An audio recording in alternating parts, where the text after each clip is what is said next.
From storms to drought and floods and fires, 2022 was a weird year for weather. While the triple La Nina swung itself around the world, causing havoc, climate change definitely impacted the weird weather too, possibly also impacting the triple La Nina as well, since it is such a rare event. Today, we are going to dive into the weird weather of 2022, as well as humanity's attempt to conserve the environment and adapt to the weirder weather that we're getting every year. Hey y'all, it's Becky here from the Beckisphere, where we talk about climate news and solutions. If you would like to stay updated on this very important topic, I highly recommend you hitting that subscribe button below and ringing the bell so you don't miss every single time I post. Today we're going to talk about the extreme weather events that have occurred over 2022 and then finish off with some good adaptation and nature promoting news at the end, so it's not just leaving you on a depressing note. So if you do find that the extreme weather event part of it is too depressing and you don't want to get all doomeristic, I totally understand. I have timestamps down below and you can go ahead and skip over to the good adaptation and conservation news. All right, let's go ahead and get right into it.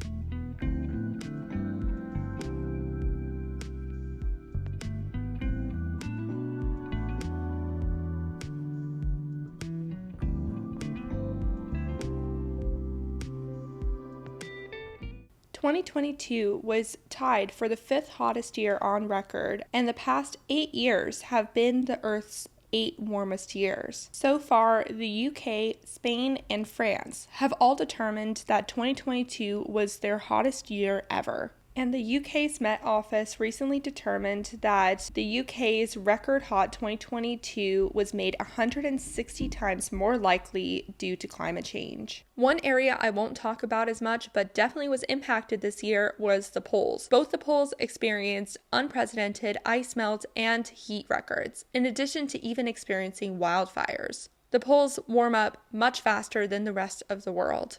Now let's get into everywhere else in the world and look at each month of weird weather.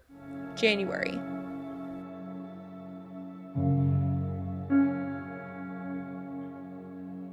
"2022 started out with storms. January saw a massive winter storm strike the U.S. East Coast, causing 170,000 people to be without power. Meanwhile, Storm Anna hit Africa's east as the second large storm to do so, killing at least 88 people. February. Cyclones continued to ravage Madagascar, killing 214 people. Cyclone Dimoko hit Madagascar on February 15th, just 10 days after Cyclone Batswari wrecked the island earlier. And these storms were hitting just weeks after each other. Meanwhile, millions faced hunger in the Horn of Africa due to extreme drought. In Australia, hundreds had to be rescued and thousands evacuated from New South Wales, which was hit by its worst flooding in history. And in the US, the West Coast is hit by a severe megadrought, the most severe in 1,200 years. And to finish off February, the U.S. Central and East Coast was hit by the polar vortex, which triggered a massive 50-degree Fahrenheit temperature drop in the central U.S., bringing snow, ice, and severe storms to the country. March. Tasmania recorded its driest summer in 40 years due to the La Nina. And there was deadly flooding inundating Australia, complete with rain bombs. The Great Barrier Reef was hit by its 6th mass bleaching event, which was particularly rare due to the fact that the La Nina makes the water cooler than average. April. A massive fire erupts near the glaciated area of Pavarti Valley, kind of known as the third pole in the world. India's northwest reeled under unusually early heat waves. Meanwhile, Sydney, Australia asked thousands to evacuate as heavy rains caused flash flooding downtown. South Africa also floods. Its deadliest storm on record kills over 300 people. An attribution study has already shown that the 2022 South Africa floods were twice as likely due to climate change. In South America, Chile announced unprecedented water rationing as the drought enters its 13th year. And the fire in New Mexico begins, killing an elderly couple and destroying more than 200 homes. thousands flee as a wildfire also rips through Arizona, almost tripling in size. Meanwhile, it's determined that April hit new records for Amazon deforestation in Brazil. And in Asia, dozens were killed in the Philippines due to landslides and flooding as Tropical Storm Maggie hit. May. The world's oceans became the most acidic in 26,000 years, according to a new climate change report. New Delhi, India recorded its highest ever temperature at 49 degrees Celsius. Pakistan also experiences extremely high temperatures and is now flooding. China and Hong Kong brace for record-breaking rainfall. Meanwhile, in Iraq, thousands are sickened and one dead after sandstorms hit one after another. Dust storms also take over the Midwest, likening the area to that of the Dust Bowl in the 1930s. New Mexico's wildfire grows to be the state's largest in U.S. history after combining with another fire. Texas starts shattering heat records as temperature reaches 112 degrees Fahrenheit. The U.S. as a whole ends up falling into a heat wave that brings historically high temperatures to dozens of states. And in South America, Brazil experiences deadly floods, killing at least 57 people. In Europe, French towns see a new May heat record, and Andalusia in Spain prepares for its earliest heat wave on record. June. Carbon dioxide levels are at the highest in human history. Famine rises in Somalia as rain just doesn't come. Meanwhile, flood alerts are issued for more torrential rain to fall in China. China is really confused weather-wise at this point because it's hit by rainfall resulting in flooding, but other parts of China are experiencing heat waves or even tornadoes. The northeastern province of China reaches a record temperature of 44.2 degrees Celsius. In Japan, Tokyo hits its worst June heat wave since 1875. In Singapore, dengue fever cases skyrocket, and experts blame climate change. Meanwhile, in India and Bangladesh, at least 59 people die as flooding slowly gets worse. In Europe, almost all of Portugal is under severe drought. Spain, France, Norway, and Italy are all experiencing historic June heat waves. Wildfires ignite due to this drought and heat in Spain, Germany, and Turkey. In the U.S., Yellowstone gets an unprecedented rainfall, forcing closed entrances and stranding tourists. The U.S. undergoes another stifling heat wave. San Antonio had 17 days straight of triple-digit heat in June. The norm is 2 days. The federal government tells the Colorado River states that they need to drastically cut down on their water usage as the Colorado River and its tributaries reach record lows. Wildfires rush through Alaska, breaking new records. And overall, this was the Earth's third hottest June ever. July.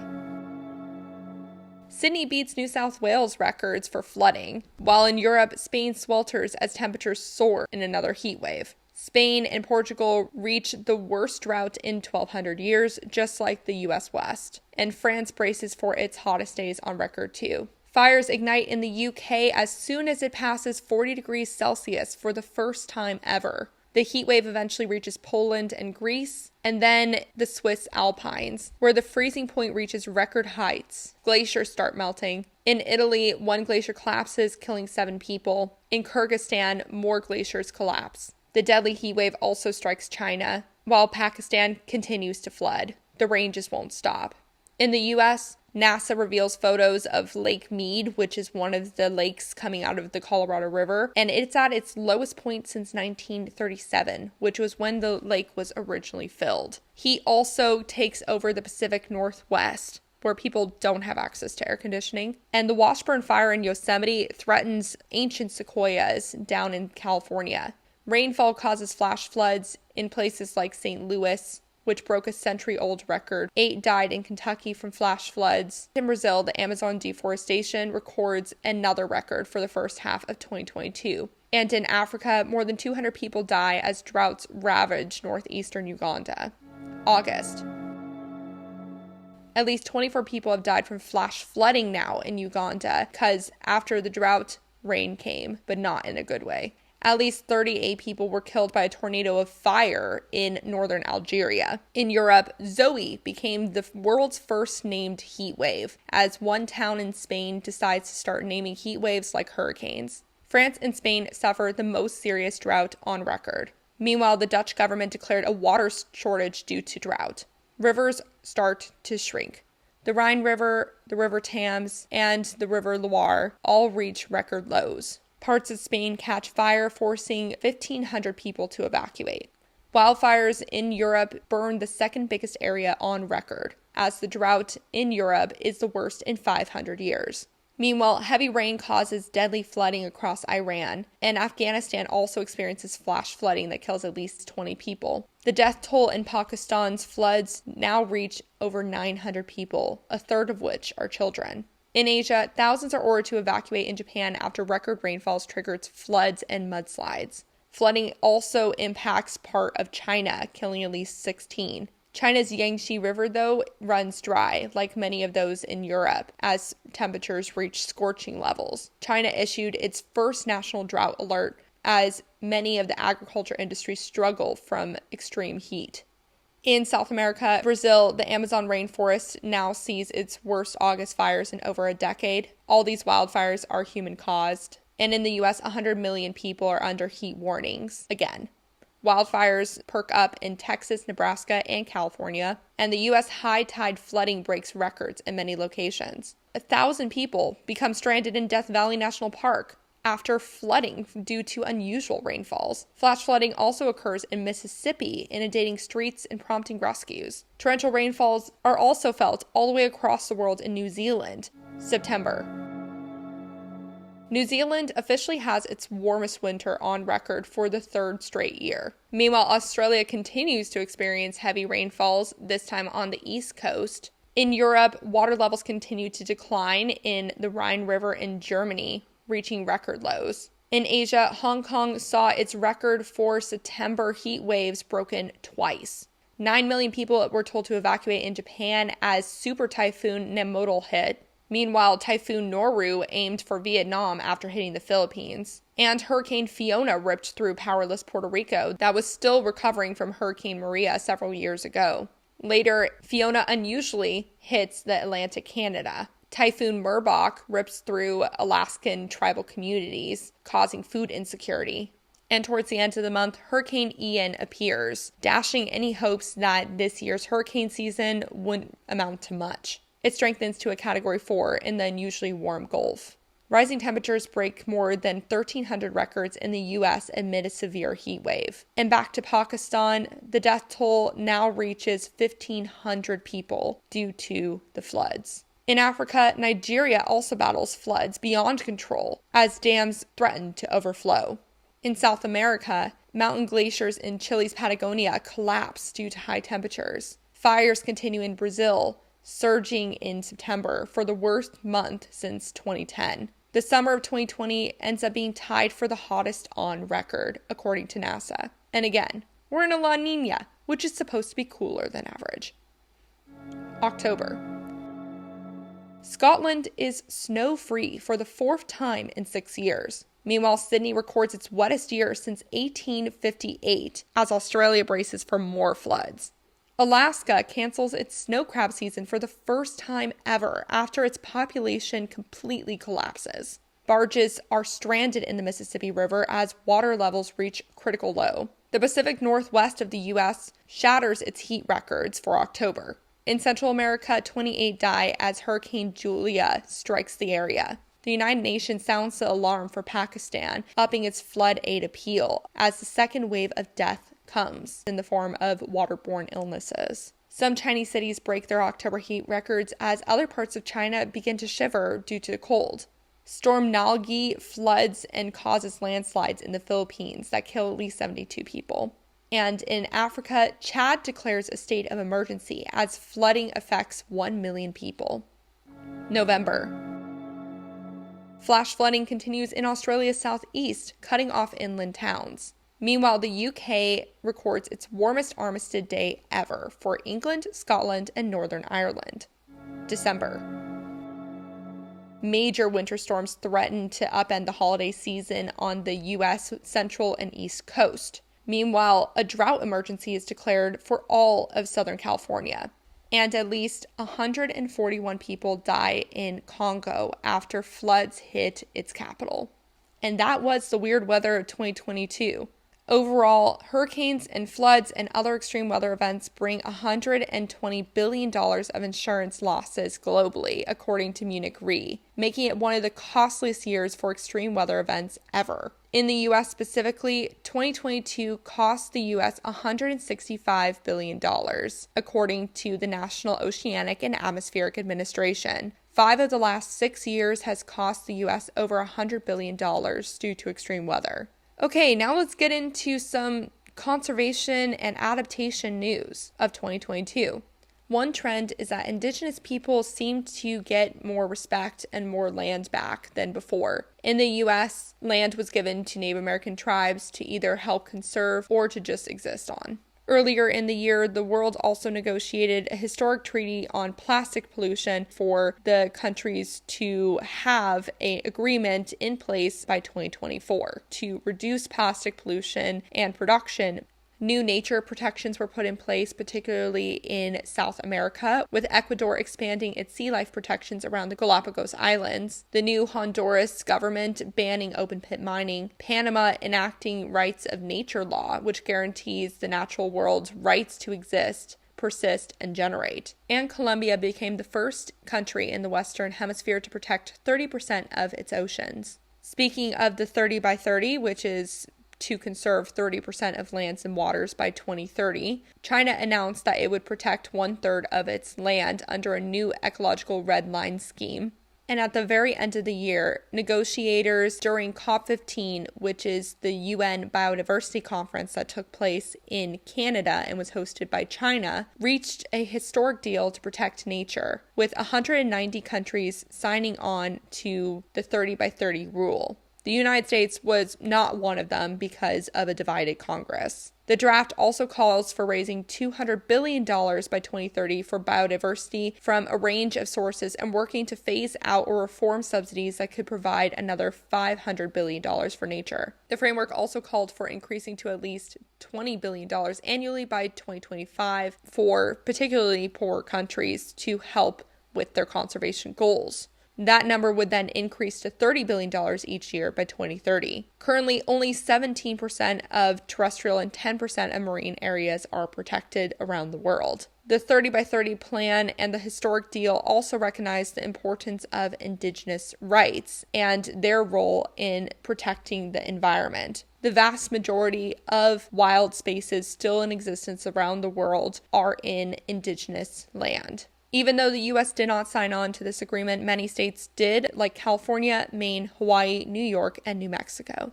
The European Union signed a new law to tackle deforestation in its supply chains in and out of the country. Companies will be required to have a certificate showing that they don't encourage deforestation.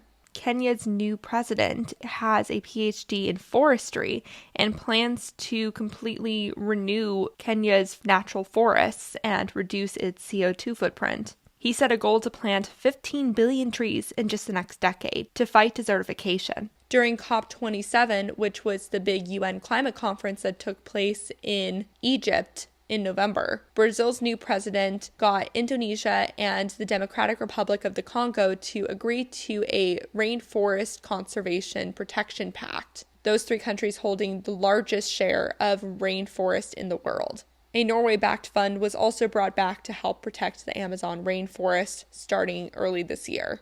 COP27 also saw more interest in establishing a global early warning system, with many countries pledging to help work on that, specifically for poorer countries, as it can drastically decrease death tolls. But the main thing had to do with loss and damage funding, with many countries pledging to support loss and damage financing for poor countries to help them adapt to worsening extreme weather events. There was also talk of reforming the International Monetary Fund and the World Bank to better support developing countries during those extreme events without them becoming heavily indebted to those institutions, as they already are. So those were some positive things to come out of this year having to do with adaptation and conservation, and hopefully we will continue to see more of this positive trend in the future.